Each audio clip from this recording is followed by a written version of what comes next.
Bonjour et bienvenue dans cette nouvelle vidéo. J'espère que vous allez bien. Moi, ça va très bien. Cette vidéo est la troisième partie de l'Évangile selon Saint Jean.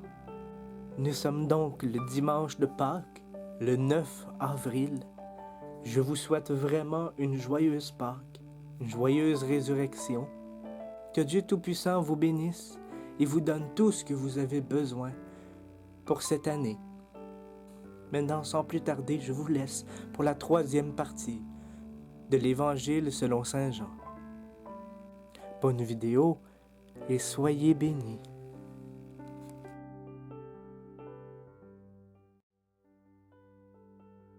Ayant dit cela, Jésus s'en alla avec ses disciples et traversa le torrent du Cédron.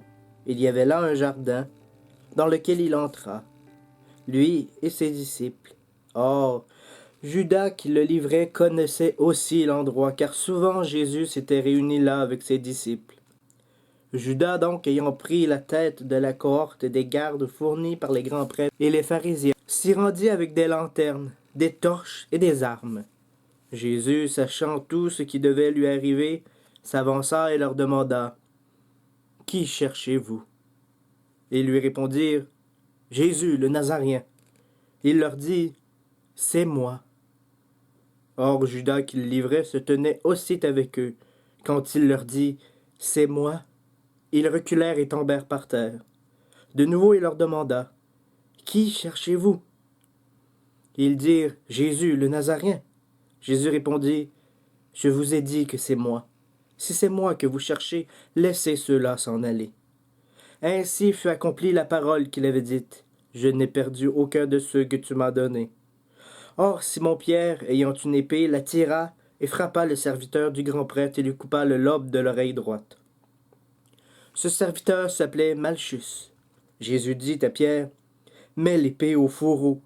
La coupe que m'a donnée le Père, ne la boirai-je pas? » La cohorte, le tribun et les gardes des Juifs se saisirent donc de Jésus et le ligotèrent. Ils l'emmenèrent d'abord chez Anne. C'était en effet le beau-père de Caïphe, le grand prêtre de cette année-là. Caïphe était celui qui avait conseillé aux Juifs « Mieux vaut qu'un seul homme meure pour le peuple. » Or, Simon-Pierre et un autre disciple suivaient Jésus. Ce disciple-là était connu du grand prêtre. Il entra avec Jésus dans la cour du grand prêtre. Pierre, lui, se tenait dehors près de la porte. L'autre disciple, celui qui était connu du grand prêtre, sortit. Il dit un mot à la gardienne de la porte et il fit entrer Pierre. La servante qui gardait la porte dit alors à Pierre, « N'es-tu pas toi aussi des disciples de cet homme » Celui-ci dit, « Je n'en suis pas. » Or, les serviteurs et les gardes qui étaient là avaient fait un feu de braise, parce qu'il faisait froid et ils se chauffaient. Pierre était avec eux et se chauffait aussi. Le grand prêtre interrogea donc Jésus sur ses disciples et sur sa doctrine. Jésus lui répondit, « J'ai parlé ouvertement au monde. J'ai toujours enseigné dans la synagogue et au temple, où tous les Juifs se rassemblent. Je n'ai rien dit en cachette. Pourquoi m'interroges-tu? Interroge ceux qui m'ont entendu. Que leur ai-je dit? Voici qu'ils savent, eux, ce que j'ai dit. » À ces mots, un des grands prêtres qui se tenait là donna une gifle à Jésus en disant « C'est ainsi que tu réponds au grand prêtre. » Jésus lui répondit « Si j'ai mal parlé, montre où est le mal. Mais si j'ai bien parlé, pourquoi me frappes-tu? » Anne l'envoya alors ligoter au grand prêtre Caïphe. Or, il y avait Simon-Pierre, se tenant là et se chauffant. Ils lui dirent « N'es-tu pas toi aussi de ses disciples? » Celui-ci nia et dit « Je n'en suis pas. » Un des serviteurs du grand prêtre, parent de celui à qui Pierre avait coupé l'oreille, dit « Ne t'ai-je pas vu dans le jardin avec lui? » De nouveau Pierre nia, et aussitôt un coq chanta. Alors, ils emmènent Jésus chez Caïphe, au palais du gouverneur. C'était le matin. Eux n'entrèrent pas dans le palais pour ne pas se souiller, et pouvoir manger la Pâque. Pilate sortit donc pour aller vers eux. Il leur dit, « Quelle accusation portez-vous contre cet homme? » Ils répondirent, « Si ce n'était pas un malfaiteur, nous ne te l'aurions pas livré. » Pilate leur dit alors, prenez-le vous-même et jugez-le selon votre loi. Les Juifs lui dirent, et il ne nous est pas permis de mettre quelqu'un à mort. Ainsi fut accomplie la parole que Jésus avait dite, signifiant de quelle mort il devait mourir. Pilate rentra donc dans sa résidence. Il appela Jésus et lui dit, « Es-tu le roi des Juifs ?» Jésus répondit, « Dis-tu cela de toi-même, ou d'autres te l'ont dit de moi ?» Pilate répondit, « Suis-je juif, moi? Ta nation et les grands prêtres t'ont livré à moi. Qu'as-tu fait? » Jésus répondit, « Mon royaume n'est pas de ce monde. Si mon royaume était de ce monde, mes gardes auraient combattu pour que je ne sois pas livré aux Juifs. Mais non, mon royaume n'est pas d'ici. » Pilate lui dit alors, « Tu es donc roi? » Jésus répondit, « Tu le dis, je suis roi. Je suis né, je suis venu dans le monde pour ceci, rendre témoignage à la vérité. Quiconque est de la vérité entend ma voix. » Pilate lui dit, « Qu'est-ce que la vérité? » Après avoir dit cela, il sortit de nouveau vers les Juifs et leur dit, « Je ne trouve en lui aucune raison de condamnation. Mais vous avez une coutume que je vous relâche quelqu'un pendant la Pâque. Voulez-vous donc que je vous relâche le roi des Juifs? » Ils hurlèrent alors de nouveau, « Pas celui-ci, mais Barabbas. » Or, ce Barabbas était un brigand. Alors Pilate prit Jésus et le fit flageller. Les soldats tressèrent une couronne d'épines et la lui mirent sur la tête. Ils le revêtirent d'un manteau de pourpre, et ils s'avançaient vers lui en disant, « Salut, roi des Juifs !» et ils lui donnaient des soufflets. Pilate sortit de nouveau et dit aux Juifs, « Voilà, je vous l'amène dehors pour que vous sachiez que je ne trouve aucun motif de le condamner. » Jésus vint donc, portant la couronne d'épines et le vêtement pourpre. Pilate leur dit, « Voici l'homme. » Quand ils le virent, les grands prêtres et les gardes hurlèrent, « Crucifie-le! Crucifie-le » Pilate leur dit, « Prenez-le et crucifiez-le vous-même, car je ne trouve aucun motif de le condamner. » Les Juifs lui dirent, « Nous avons une loi, et selon la loi il doit mourir, parce qu'il s'est fait fils de Dieu. » Quand Pilate entendit cette parole, il eut encore plus peur. Il entra dans son palais et dit à Jésus, « D'où es-tu? » Jésus ne lui donna pas de réponse. Pilate lui dit alors, « Tu refuses de me parler? Ne sais-tu pas que j'ai pouvoir de te relâcher et que j'ai pouvoir de te crucifier? » Jésus répondit, « Tu n'aurais aucun pouvoir sur moi s'il ne t'avait été donné d'en haut. C'est pourquoi c'est lui qui m'a livré à toi un plus grand péché. » De ce moment, Pilate cherchait à le relâcher. Mais les Juifs hurlèrent, « Si tu le relâches, tu n'es pas ami de César. Quiconque se fait roi s'oppose à César. » Pilate, entendant cette parole, emmena Jésus dehors et s'assit au tribunal à un endroit appelé Lithostrotos, en hébreu Gabata. C'était le jour de la préparation de la Pâque, vers la 6e heure. Il dit aux Juifs, « Voici votre roi. » Ceux-ci hurlèrent alors, « À mort! À mort! Crucifie-le » Pilate leur dit, « Votre roi, le crucifié ?» Les grands prêtres répondirent, « Nous n'avons de roi que César. » Alors, il le leur livra pour être crucifié. Ils se saisirent donc de Jésus, portant lui-même sa croix. Jésus sortit vers le lieu dit le crâne, qu'on nomme en hébreu Golgotha. Là, ils le crucifièrent avec lui, 2 autres de part et d'autre, et Jésus au milieu. Pilate avait aussi rédigé un écriteau qu'il fit mettre sur la croix. Il portait cette inscription, « Jésus le Nazaréen, le roi des Juifs ». Cet écriteau, beaucoup de Juifs le lurent, parce que l'endroit où fut crucifié Jésus était proche de la ville et que c'était écrit en hébreu, en latin et en grec.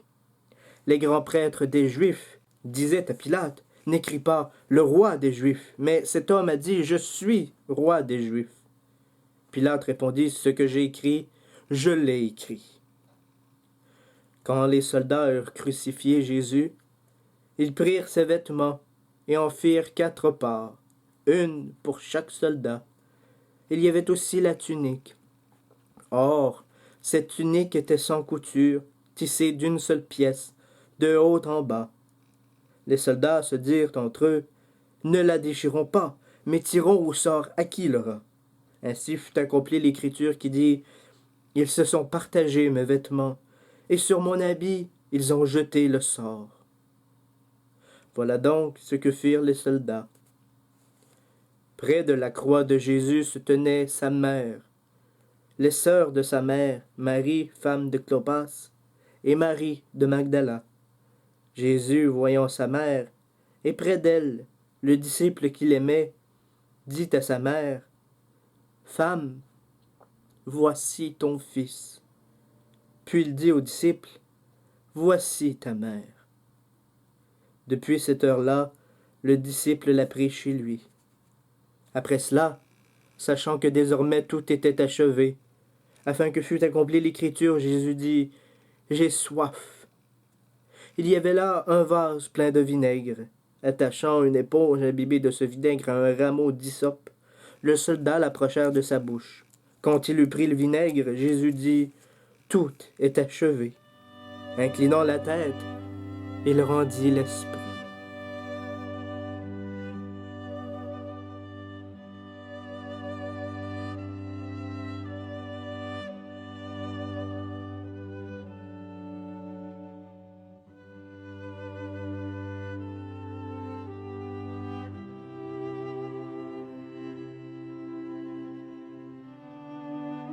C'était le jour de la préparation, pour que les corps ne restent pas sur la croix pendant le sabbat, car c'était un grand jour, ce sabbat. Les Juifs demandèrent à Pilate qu'on leur brisât les jambes et qu'on l'enlevât les corps. Les soldats vinrent donc, et ils brisèrent les jambes du premier, puis du deuxième, qui avait été crucifié avec lui. Arrivés à Jésus, ils virent qu'il était déjà mort. Aussi, ne lui brisèrent-ils pas les jambes. Mais un des soldats, de sa lance, lui perça le côté, et il en sortit aussitôt du sang et de l'eau. Celui qui a vu a témoigné, et ce témoignage est véridique. Et celui-là sait qu'il dit vrai, afin que vous aussi vous croyiez. Car cela est arrivé pour que l'écriture fût accomplie. Aucun de ces os ne sera brisé. Et un autre passage de l'écriture dit encore, ils regarderont vers celui qu'ils ont transpercé. Après cela, Joseph d'Arimathie, qui était disciple de Jésus mais qui s'en cachait par crainte des Juifs, demanda à Pilate l'autorisation d'enlever le corps de Jésus. Pilate le lui permit. Il vint donc enlever le corps de Jésus. Nicodème, celui qui au début était allé de nuit trouver Jésus, vint aussi. Il apportait un mélange de myrrhe et d'aloès, d'environ 100 livres. Ils prirent le corps de Jésus et le lièrent de bandelettes avec les aromates, comme les Juifs ont coutume d'ensevelir. À l'endroit où Jésus avait été crucifié, il y avait un jardin. Dans ce jardin, un tombeau neuf où personne n'avait encore été mis. Là, à cause de la préparation des Juifs, et comme ce tombeau était proche, ils déposèrent Jésus. Le premier jour de la semaine de grand matin, alors qu'il faisait encore noir, Marie de Magdala se rend au tombeau et voit que la pierre a été enlevée du tombeau. Elle court donc trouver Simon-Pierre et l'autre disciple, celui qu'aimait Jésus. Et elle leur dit, « Ils ont enlevé le Seigneur du tombeau, et nous ne savons où ils l'ont mis. » Alors Pierre sortit avec l'autre disciple, et ils allèrent au tombeau. Ils couraient tous deux ensemble, mais l'autre disciple courut plus vite que Pierre, et arriva le premier au tombeau. Se penchant, il voit le linge resté là. Cependant il n'entra pas. Simon-Pierre, qui le suivait, arrive aussitôt, et il entre dans le tombeau. Il regarde le linge resté là, et le suaire qui avait recouvert la tête, non pas posé avec les linges, mais à part, roulé, en un autre endroit. Alors l'autre disciple qui était arrivé, le premier au tombeau, entra aussi. Il vit, et il crut, car il n'avait pas encore compris que selon l'Écriture, Jésus devait ressusciter des morts. Puis les disciples s'en revinrent chez eux. Marie se tenait près du tombeau dehors et elle pleurait. Tout en pleurant, elle se pencha vers l'intérieur du tombeau. Et elle voit deux anges en blanc assis, l'un à la tête et l'autre aux pieds, là où avait été déposé le corps de Jésus. Ceux-ci lui dirent, « Femme, pourquoi pleures-tu » Elle leur dit, « Parce qu'ils ont enlevé mon Seigneur et je ne sais où ils l'ont mis. » Disant cela, il se retourna et voit Jésus debout. Mais elle ne savait pas que c'était lui. Jésus lui dit, « Femme, pourquoi pleures-tu? Qui cherches-tu? » Mais elle, pensant que c'était le jardinier, lui dit, « Seigneur, si tu l'as emporté, dis-moi où tu l'as mis et j'irai le prendre. » Jésus dit, « Marie. » Elle se retourna et lui dit en hébreu, « Rabouni », c'est-à-dire, « Maître. » Jésus lui dit, « Ne me touche pas, car je ne suis pas encore monté vers le Père. Mais va trouver mes frères et dis-leur que je monte vers mon Père et votre Père, mon Dieu et votre Dieu. » Marie de Magdala vint annoncer aux disciples, « J'ai vu le Seigneur et voilà ce qu'il m'a dit. » Le soir de ce même jour, le premier de la semaine, les portes du lieu où étaient les disciples étaient fermées par crainte des Juifs. Jésus vint, et debout au milieu d'eux, il leur dit, « Paix à vous. » Ayant dit cela, il leur montra ses mains et son côté. Les disciples furent remplis de joie en voyant le Seigneur. Jésus leur dit de nouveau, « Paix à vous. Comme le Père m'a envoyé, moi aussi je vous donne mission. » Ayant dit cela, il souffla sur eux et leur dit, « Recevez l'Esprit Saint. Ceux à qui vous remettrez les péchés, ils leur seront remis. Ceux à qui vous les retiendrez, ils leur seront retenus. » Or, Thomas, l'un des 12, appelé Didyme, n'était pas avec eux. Lorsque Jésus vint, les autres disciples lui dirent donc, « Nous avons vu le Seigneur. » Mais il leur dit, « Si je ne vois pas dans ses mains la marque des clous, si je ne mets pas mon doigt dans la place des clous, si je ne mets pas ma main dans son côté, je ne croirai pas. » Or, 8 jours après, les disciples étaient de nouveau à l'intérieur de la maison et Thomas était avec eux. Jésus vint. Les portes étant fermées, il se tint au milieu d'eux et dit, « Paix à vous. » Puis il dit à Thomas, « Avance ton doigt ici et regarde mes mains. Avance ta main et mets-la dans mon côté. Et ne sois pas incrédule, mais croyant. » Thomas répondit, « Mon Seigneur et mon Dieu. » Jésus lui dit, « Parce que tu m'as vu, tu as cru. Heureux ceux qui auront cru sans avoir vu. » Jésus a fait beaucoup d'autres signes devant ses disciples. Ils n'ont pas été écrits dans ce livre, mais ceux-ci l'ont été, pour que vous croyiez que Jésus est le Christ, le Fils de Dieu, et que, croyant, vous ayez vie en son nom. Après cela, Jésus se manifesta de nouveau aux disciples sur le bord du lac de Tibériade. Voici comment.